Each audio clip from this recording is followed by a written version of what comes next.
Good morning, greetings friends, and welcome to The Bright Side, your nutritional program dedicated to the understanding of the vast world of nutrition and nutritional supplementation. I'm your host, Pharmacist Ben, nutritional pharmacist from Boulder, Colorado. I use nutritional supplements where other healthcare practitioners use toxic pharmaceutical drugs and sometimes deadly medical procedures. If you suspect that there are natural nutritional roads to your health and vitality and well-being, and to addressing your health challenges, whatever they may be, but you don't know where to begin, you have come to the right place. As you listen to The Bright Side every day, you are more and more in control of your body, you are more and more knowledgeable, and you know you can overcome any health challenge. That is why we are here every day on The Bright Side, helping clear up the sometimes confusing world of nutrition and nutritional supplementation. Over the last 31 years of practicing pharmacy, I have seen drug-free recoveries from diabetes, hypertension, obesity, skin diseases like acne, psoriasis, eczema, rosacea, digestive ailments, autoimmune issues of all kinds, recoveries that by the standards of modern medicine can only be called a miracle. But what is in the world of the body, what is in the world of biology, standard operating procedure. Because the human biological system is a healing system, it's a regenerating system, it is designed divinely to heal and renew itself on a moment-to-moment basis. And while some folks may call that healing, renewing, regenerating system a miracle, it really is just the way the body works. If you have questions about health, nutrition, prescription drugs, if you want to wean yourself off your meds and get on a good nutritional supplement program, we are here for you on The Bright Side. 844-236-6010 is our number, 844-236-6010. If you have questions about the longevity products, longevity business, health challenges you or a loved one may be dealing with, we can help you. 844-236-6010 is our number, 844-236-6010. If you want to purchase any of the longevity products you hear advertised or recommended on the program, please head to brightsideben.com, pharmacistben.com, or criticalhealthnews.com. You can order longevity products right off our websites, brightsideben.com, pharmacistben.com, or criticalhealthnews.com. You can also sign up to join the Brightside Ben team right off the websites, brightsideben.com, pharmacistben.com, or criticalhealthnews.com. We've got blog posts, news stories, videos, as well as the longevity products, and a join the team link that you can click on for a one-time $25 fee. You can start a longevity business. You can be in business for yourself. You can help change the world at the fundamental level, the most fundamental level, which is the level of good health. Nothing else matters, folks. If you're not healthy, nothing else matters. Ask anyone who's got an autoimmune disease or, God forbid, cancer or heart disease, and they'll tell you nothing else matters. It's all about health. And if you are interested in changing your life or the lives of your friends, families, loved ones, at this foundational level, and you want to make some money doing it, if you're an entrepreneur, you like the entrepreneur lifestyle, please join the team. Click on the Join the Team link for a one-time $25 fee. You can be in business, or call 866-735-2470, 866-735-2470 for more information. Okay, welcome back to The Bright Side. We have been talking a lot about stress, the number one health issue of our times, more specifically stress management. I think it's very important to make this distinction between stress and stress management. Stress management is reflected in stress management hormones in the body. Stress management hormone in the body. It gets called stress hormone, but it's really stress management hormone. And this is a very important distinction. Stresses are always going to be there. It's the management of the stress that's the issue. And the body is exquisitely able to manage stress. It has a biochemical system that's specifically designed through millions of years of evolution to respond to stress. And it utilizes, like everything else in the body, utilizes chemistry. Specifically in terms of stress, it utilizes stress hormone chemistry, stress management hormone chemistry, cortisol/cholesterol. Cortisol/cholesterol. I say that because, surprisingly to most folks, present company excluded, of course, they're essentially the same thing. Cortisol and cholesterol are essentially the same thing. So when we talk about cortisol as being stress management, that's what cholesterol is. It's stress management. The lunacy, the biochemical idiocy of a medical professional and the evil nature of a drug company, there's a distinction there too. Drug companies, they're just flat out evil. The medical professionals, they're not evil. They're just biochemically ignorant, some of them, at times. of shutting down stress management because the stress management system is kicked in, causing heart disease, for example, is just, it's astounding. Cortisol is cholesterol. They're essentially the same thing. And this similarity in structure brings up a very important issue. It means, because cortisol is essentially cholesterol, the more stress management the body is going to have to provide for, the more cholesterol you're going to make.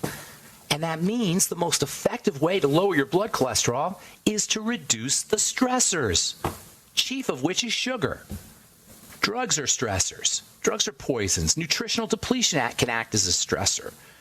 Problems with oxygenation and respiration can act as stressors.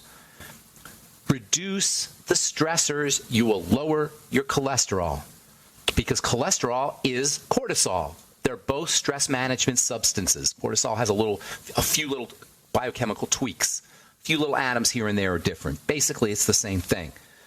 So cortisol and cholesterol are stress management. They help us manage stress. They are stress response. They're not stress hormones. They're stress response hormones. Body's always responding. Cells are always responding.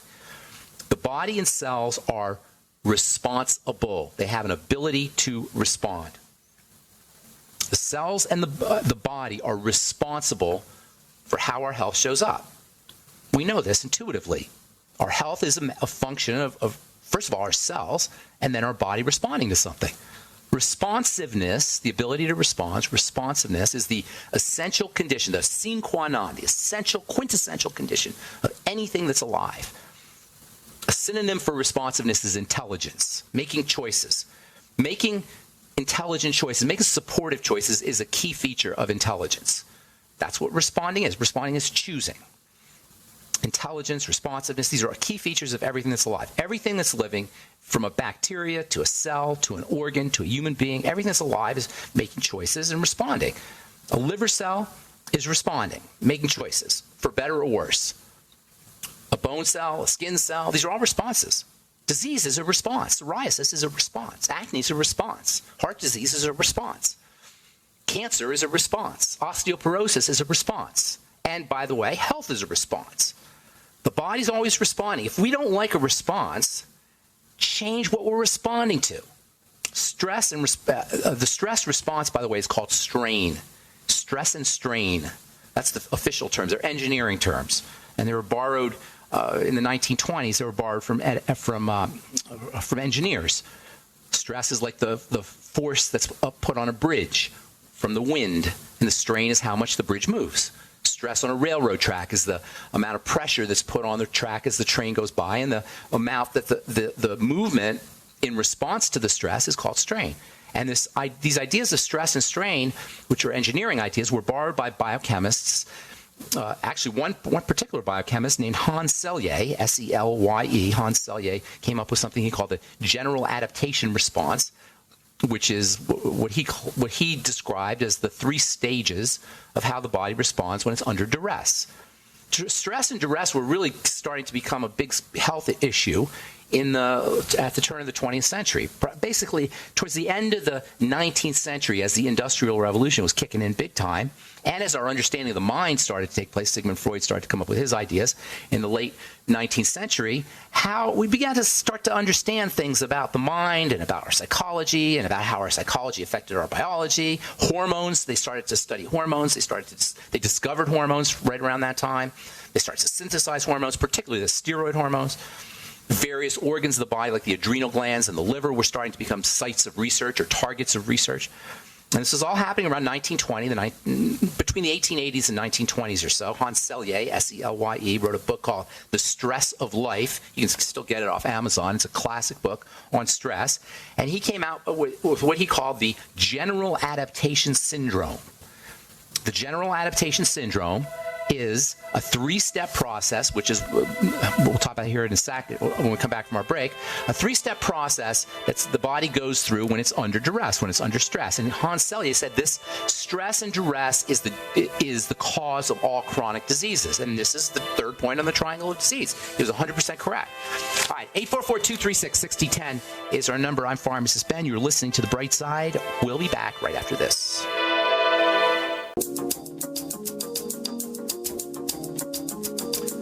right, we're back on the bright side, and we do have lines open for you. 844-236-6010 is our number. I am Pharmacist Ben. We're on the air Monday through Friday, 8 to 9 Pacific and 10 to 11 Central Time, and 24/7 on the archive pages at brightsideben.com and Ben Fuchs Archives or benfuchsarchive.com. We have search engines up. You can search various topics or guests or dates. We probably have, I think, 6 years plus of archives, 7 years plus of archives, or something like that, on all kinds of subjects that we've covered over the last 6 or 7 years. Today we're talking about cholesterol and cortisol. We've been talking about stress, and it's the number one health issue of our time, stress, and misunderstandings of it. The lack of understanding of what stress really is. Stress has become this just boogeyman. We just demonize the word stress. It's not the stress. It's the response to the stress. This whole idea of how of stress and the body's response to stresses was first elucidated, at least scientifically, or medically, by a guy named Hans Selye in the book The Stress of Life. He came up with something he called the general adaptation syndrome. The general adaptation syndrome is a 3-step process that, according to Selye, describes how the body responds to stressors. ARE, alarm response exhaustion. That's the general adaptation syndrome. The stress response. It reminds me of the famous quote by the philosopher Arthur Schopenhauer, who said, new ideas are first laughed at, then they're resisted, and then they're finally accepted. He said that to describe new ideas, and that's kind of like the body's response to stress. First there's alarm, then there's resistance, and then there's exhaustion, just giving up. And this highlights, by the way, the relationship between change and stress. Stress is really basically a type of change. The body doesn't like changes. Now, there are changes that obviously are part of being alive, and the body has evolved a system to kind of modify those changes. Changes have to be assimilated and thereby eliminated. They get taken in, not resisted, but taken in, assimilated. The resistance is a result of resistance to change, or resistance to stress, is a result of change that has somehow not been absorbed, taken in. The original meaning of stress, remember, is a force that's placed on an engineered object. It's the force. The force should be assimilated by the bridge, by the metal. A good engineer or good engineering will, or a good piece of textile or of steel or of iron will be able to assimilate forces, will be able to absorb forces. That's how you make a good bridge. I'm not an engineer, but I just assume that if you're going to make a good bridge, it has to be able to absorb the force of the wind. Can't keep swaying around. Now, the swaying is a manifestation of strain. Eventually, the strain is going to make the bridge break. But if a bridge is engineered correctly, strain will be minimal. Stress will be assimilated and absorbed. And the same thing is true about the body. Our stresses have to be absorbed. And that's not just physical stresses. That's psychological stresses too. Emotional stresses. Grief is a classic example. Grief is a classic example of either an ability or an inability, depending on how you look at it, to handle change. Death is change. And we suffer from changes all the time. None is non-negotiable maybe as death. But we go through it all the time. It's part of being alive. And part of being alive is to be able to assimilate those stresses. In fact, according to something called systems theory, the body's a system, and there's a whole theory of how systems operate called systems theory. According to systems theory, when a system absorbs change or absorbs stress, a living system that is, a biological system, it gets stronger. It gets better. The assimilation process makes us stronger. The bone is always stronger at the point of the break. Exercise is a classic example of a system, the muscle system, getting stronger. Stress can actually be your friend. When we respond to stress correctly, we'll get stronger, we'll get bigger, we'll get better. So you got 3 stages of stress. You've got alarm, then you've got resistance, then you've got exhaustion. The first stage is always going to be there. Always going to have some kind of stressor, so you're always going to have some kind of alarm. Just by breathing. Breathing represents a stress, and the alarm system kicks in every time you inhale. just by eating. The alarm system kicks in just when we eat. And you could be eating lettuce. That's why caloric restriction is so important, and that's why caloric restriction and fasting are so functional, because they reduce the stress on the body just by not eating. I'm not saying never eat, because remember, the body can handle stresses, and in this case, nourishment is important, obviously, but be respectful of eating. So the point we want to control is not necessarily the stress point, but the second stage.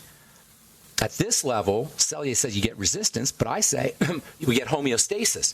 Excuse me. Homeostasis is the ups getting pulled down, or the ups going down and the downs going up. The body's constantly adjusting. Homeostasis. Celia calls it resistance, and it probably is resistance when the homeostatic mechanisms become overwhelmed. When the homeostatic mechanisms, what I said earlier was assimilation, is really technically homeostasis. Homeostasis, homeo meaning the same, or homeo meaning movement, I think. I don't even actually, homeo meaning the same, stasis meaning movement, not things staying the same. Things not moving. Homeostasis is the body's natural way of being. We're always homeostatic. That's responsiveness. Resistance, the second stage in the GAS, that's really where you run into a problem. You don't want to be resisting change. You want to be assimilating it, homeostatically manipulating it.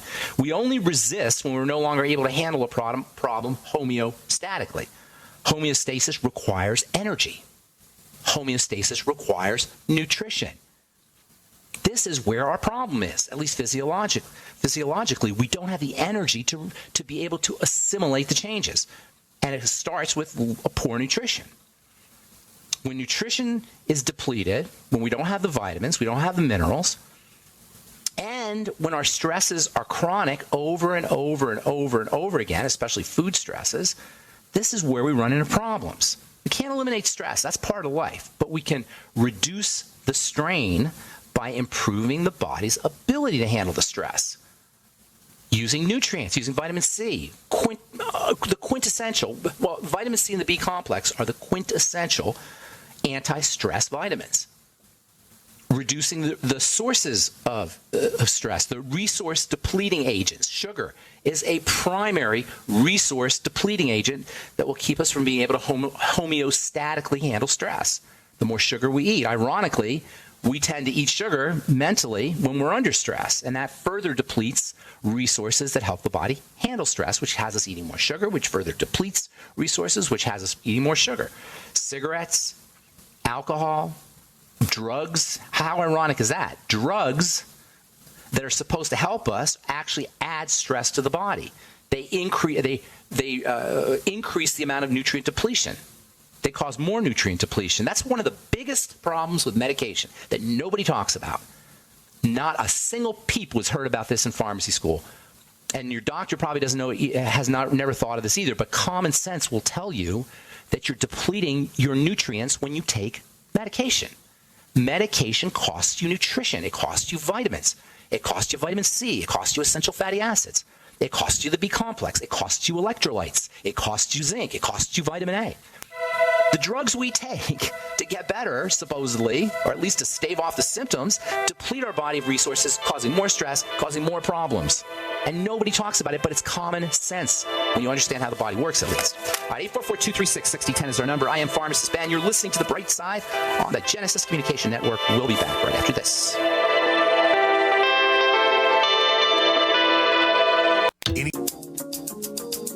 All right, we're back on The Bright Side. I'm Pharmacist Ben. 844-236-6010 is our number, 844-236-6010. We do have lines open for you. If you want to purchase any of the longevity products you hear advertised or recommended on The Bright Side, please go to brightsideben.com, pharmacistben.com, or criticalhealthnews.com. You can purchase your longevity products off the website. You can also sign up to join the Bright Side Ben team. We also have great information and blog posts, news stories, as well as videos. Lots of free information at pharmacistben.com and criticalhealthnews.com, also Ben Fuchs archives.com. Also would like you to check out our Truth Treatment products, our Truth Skin Health products at truthtreatments.com. Truth Retinol 5% Gel, Truth Transdermal C Serum, Truth Transdermal C Balm, and our Truth Omega-6 Healing Cream. All are delivery systems for vitamin C and vitamin A. That's basically what our Truth treatments are, delivery systems for nutrients. Specifically, nutrients vitamin C and vitamin A, which are the skin's two most important nutrients topically, internally as well. When our skin doesn't look as good as we'd like it to when we get older, when fine lines start to appear, these are not skin problems. These are connective tissue problems. This is the one program where you're going to hear all about the connective tissue almost every time we speak. The connective tissue is what breaks down and is what is responsible for the visible signs of aging, most of the visible signs of aging, whether it's the stooped over, hunched over appearance that older folks have, osteoporosis, deterioration of blood vessels and lymphatic vessels, and in the skin, wrinkles and fine lines. These are connective tissue problems. They're not skin problems. You have to be in the connective tissue in order to create changes, for the most part. Interestingly, exfoliation, which does not go into the connective tissue, turns on the connective tissue. So exfoliating techniques are also helpful. But if you're going to drive the production of connective tissue, that is collagen and elastin, the good stuff, as well as the mushy high hyaluronic acid and spongy stuff, you've got to be turning on the cells that make the connective tissue, the fibroblasts, and that's vitamin C and vitamin A, folks. There's no herbs that do it. There's no natural. I know everybody wants natural. No plant substances are going to do that. You need vitamin C and vitamin A. Of course, they're natural, I suppose. But that's not what the skin cares about. The skin doesn't care about natural. I did an interview with a gal from I think it was Elle magazine last week. I think it was Elle, one of those big New York fashion magazines. It's going to be published in May. And she wanted to know, the whole topic was, what is this thing natural? What's the big deal with natural? What does natural really mean? And I had to tell her, the skin doesn't care about natural. If anybody tells you about their skin products because they're natural, they don't know what they're talking about, at least in terms of creating changes in the skin. They may know what they're talking about in terms of natural, whatever that means. But in order to create changes in the skin, you have to be at the level of the fibroblast. The fibroblast doesn't care about natural. It cares about, do I recognize you? Can I work with you? Poison ivy is natural. The fibroblast does not need any poison ivy. Vitamin C and vitamin A, they're natural, but they're beyond natural. They're recognized. They're utilized.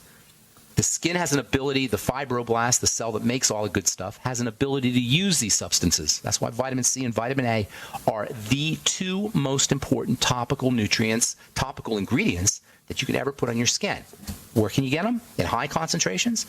TruthTreatments.com, TruthTreatments.com. All right, 844-236-6010 is our number. We'll get your calls here in just a sec. I've been really getting into this thing called mindfulness. I've been personally had a meditation program since I was in my 20s. Mindfulness isn't exactly meditation. It's paying attention. And mindfulness is a powerful cortisol-lowering strategy, anti-stress strategy. This is from the Journal of the Thailand Medical Journal of the Medical Association of Thailand. Effects of mindfulness meditation on serum cortisol of medical students. Mindfulness meditation is a method to relax the mind that decreases stress, which otherwise would increase serum cortisol. So mindfulness meditation should decrease serum cortisol. Conclusion, mindfulness meditation lowers the cortisol levels in the blood, suggesting it can be used to lower stress and may decrease the risk of diseases. This another one here. This one is from Newsweek magazine, actually. Mindfulness therapy as effective as antidepressants, according to new study. Recent research into mindfulness, focusing on the present moment through meditation, has shown that the practice comes with myriad health benefits, from alleviating pain to post-traumatic stress disorder. Why do our doctors tell us about this? Because we don't need a doctor to meditate. Meditation beats medication. Meditation is using yourself, using your mind, using your power, using your inherent ability to deal with stresses rather than to be medicated.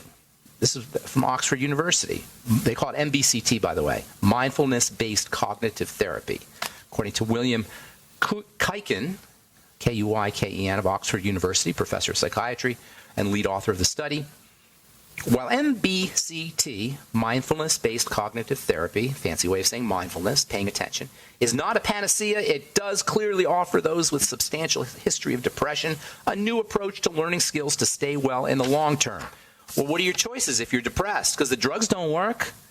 In the book, The Emperor's New Drugs, I forgot the guy's name who wrote it. It's a great book if you're on antidepressant medication. The Emperor's New Drugs. Erwin Kirsch, I think his name was. He talks about how the vast majority of these things, these antidepressants, are placebo. They don't work any better than placebo, than a sugar pill. On the other hand, MBCT offers people a safe and empowering treatment choice when it comes to antidepressants or antidepression. Depression is another interesting subject. I'm always hesitant to use nutrition or use physiologic or use physical strategies to deal with emotional issues. We have a big problem with pain pills here, and the government wants to make pain pills even harder to get. And people who are really in pain now can't get pain pills. I'm a pharmacist. I don't like drugs, but I'm a pharmacist, and I tell you, I've had pain pills. I've been in pain, and thank God for pain pills. They are, if not the biggest advance, the most positive and most important advance in all of pharmacology. They're one of. You know how they used to have to do surgery without anesthetics? Can you imagine having surgery without anesthesia? Can you imagine dealing with chronic long-term pain and not have any relief, or surgical pain and not have any relief? The problem isn't the pain pills. The problem is everybody needs to escape from life. We've created a culture where we all need to escape from life. We're all in existential pain. It's the culture. All right, 844-236-6010 is our number. Let's go to Wally in Wisconsin. Let me see if I get to Wally. Get to Wally here. What's up, Wally? Good morning. Hey, Ben. How are you, sir? Doing good. What's going on? I have two questions for you. Yes, sir. Calling in for a friend of a girlfriend in Montana. Friend of a girlfriend, okay. The friend of the girlfriend has something called Shulman's disease. Okay, I know what that is. It's also called, I believe, eosinophilic fasciitis. That's really a more descriptive term than Shulman's disease, or it's actually called Shulman's syndrome because it affects lots of different parts of the body. And this is a classic example of why medicine doesn't work. Medicine is obsessed with classification and diagnosis. And so they come up with these little names of things, and then they treat the names. And this is why medicine doesn't work. It's because we're treating names. We're not treating biochemistry. We're treating diagnosis. Very subtle difference. But if you understand this difference, you can understand why medicine is a failure when it comes to dealing with these problems. Do you have a protocol to deal with Absolutely. I'll tell you, you've heard me say it a million times if you've been listening to this program. So hang on. We'll talk about Shulman's disease, or fasciitis, basically. Eosinophilic. Eosinophils are cells of the immune system. So it's immune fasciitis. It's inflammation of the fascia. Okay? It's not, and fibers form. All right, hang on. We'll finish up when we come back from our break.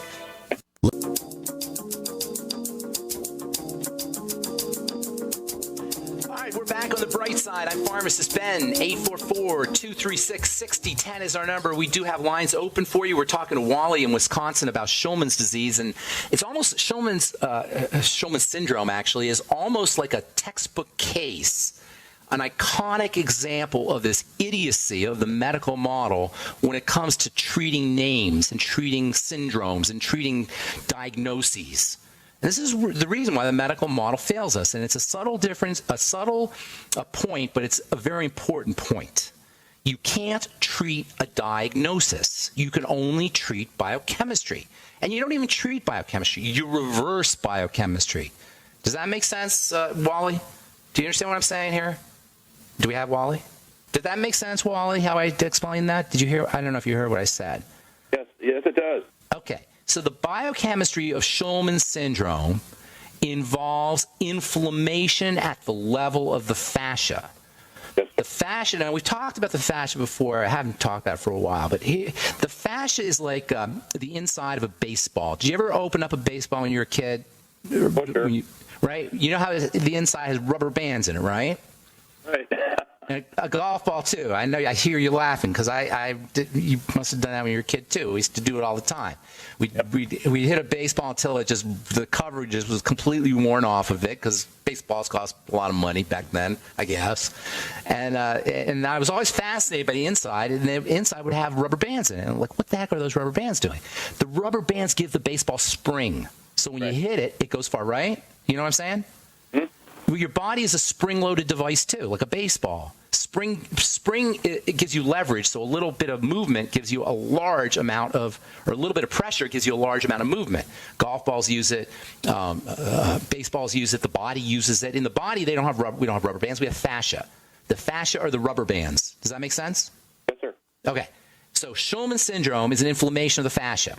Here's the thing about the fascia. The fascia is also known as connective tissue. We've talked about that a lot. Now, I'm going to say something very, very important now for anybody who's dealing with a chronic degenerative disease or anybody who wants to understand how these things take place, how they form. And this is very important for your friend, okay? Check this out. Listen up, okay? The connective tissue is the great dumping ground of blood toxins. Okay? The connective tissue is the garbage dump for the body, for blood toxicity. The connective tissue represents an ideal place to store stuff that's clogging up the blood. So when you have fasciitis of any kind, or when you have a connective tissue problem of any kind, when you have an autoimmune disease of the connective tissue, when you have breakdown of the connective tissue, you are largely dealing with dumping out of toxicity, especially if the immune system is involved in this inflammation and fibrosis, which is what you're talking about, fasciitis. Inflammation, fibrosis of the fascia.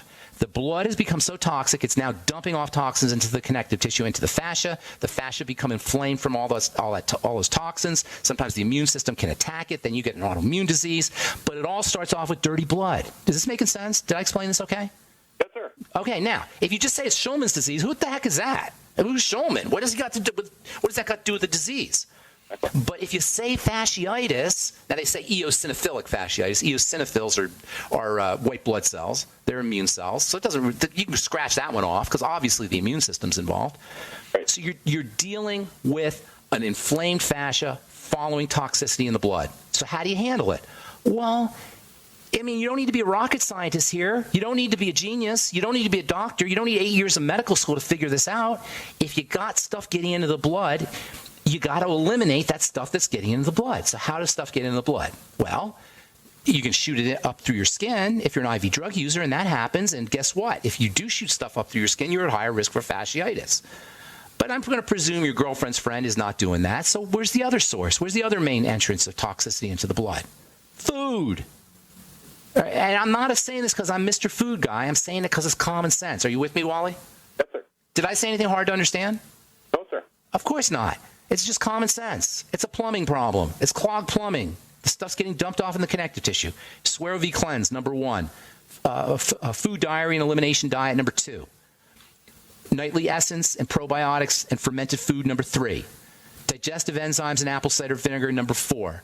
Eliminate the sugar, number 5. Get on a good nutritional supplement program like the Mighty 90 Essential Nutrients that you'll get in the Healthy Start Pack. Number 6, make sure she's sipping on the Beyond Tangy Tangerine. I would also be throwing in connective tissue building supplements, things like cartilage, which also supports the immune system, bone soup, glucosamine, high hyaluronic acid, vitamin E, which can be tremendously protective for the connective tissue.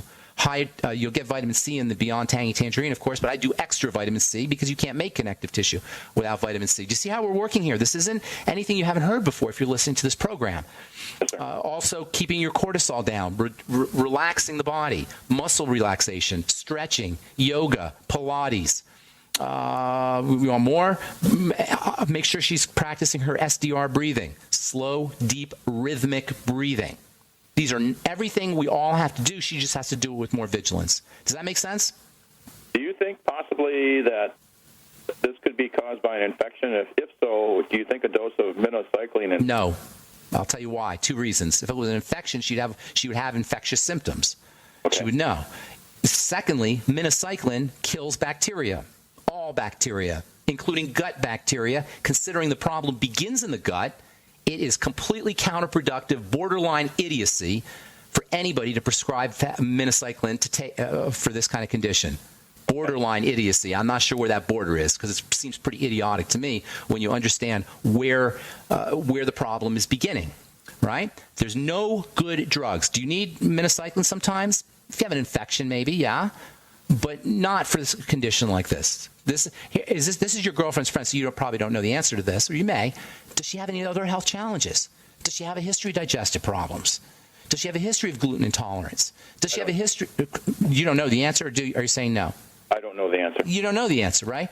Ask them. That's what I always do. I always ask. That's the first thing I always ask when I'm doing a consultation. All right, we're running out of time here. Did you have something else you want to ask?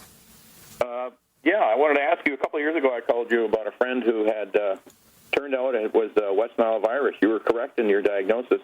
And Now, I never diagnosed. First of all, say that again now. I didn't quite catch that. I had another call a couple of years ago where I asked you about symptoms, and you said it was probably West Nile virus. And then I asked you if you would ever put on skis again.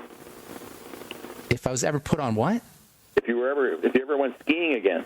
Oh, did I tell you about my skiing experience? I don't remember telling you that. I went skiing one time. I had a girlfriend who lived in Aspen. She grew up in Aspen, and she was a big-time skier, and she got me on the mountain, man, and I looked down that thing, and there was no way. I had a history of bad knees and knee surgeries and stuff. There's no way I was getting on those skis or I was going down that mountain, so I ended up humiliatingly having to take the little toboggan down. And no, I never went skiing again. I never plan on it. Oh, I'm sorry. Thank you very much. Thank you very much for taking it. All right. I appreciate you calling, Wally. I don't remember telling you that story with it. Yeah, no, that never seemed like much fun to me. Although I have to say the Winter Olympics, those guys, the skiers in the Winter Olympics, they're amazing. All right.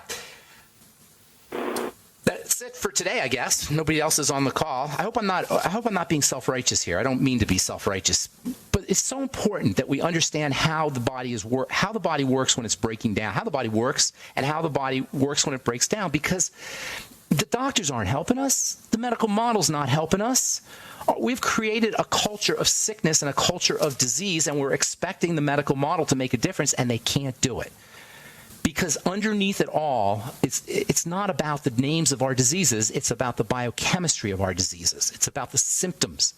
And we don't need to have a doctor to address these basic biochemical symptomology because it is all coming from the same place. It's coming from the foods we're eating. It's coming from the nutrition we're not getting. And it's coming from our inability or a lack of resources to handle the duresses, the ups and downs of life. None of this is medical. None of it. And I'm going to go to my grave saying this.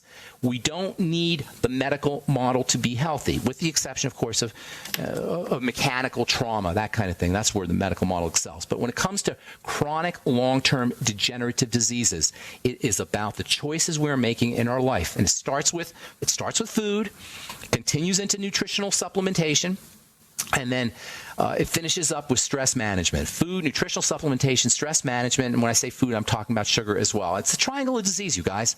It's not difficult. It's something that we can all do for ourselves. It's something we should all do for ourselves. Remember, the human body is set up to live to 120 to 130 years. We're genetically capable of that. And we see it all the time. It doesn't happen frequently, but it happens all the time. People live to 120, 130, 140, 150 because that's what we're genetically capable of. Now, whether you want to live to 150 or not, I don't know, but certainly we don't have to decay and rot and deteriorate by age 50 or 60 or 70. All right, that's all the time we have for today. Thanks for listening to The Bright Side. Please check out my websites, brightsideben.com, pharmacistben.com, and criticalhealthnews.com for all the longevity products, and truthtreatments.com for our truth treatment products. Have yourselves a wonderful, beautiful, awesome, spectacular day. I'm Pharmacist Ben. We'll talk to y'all later. Bye for now.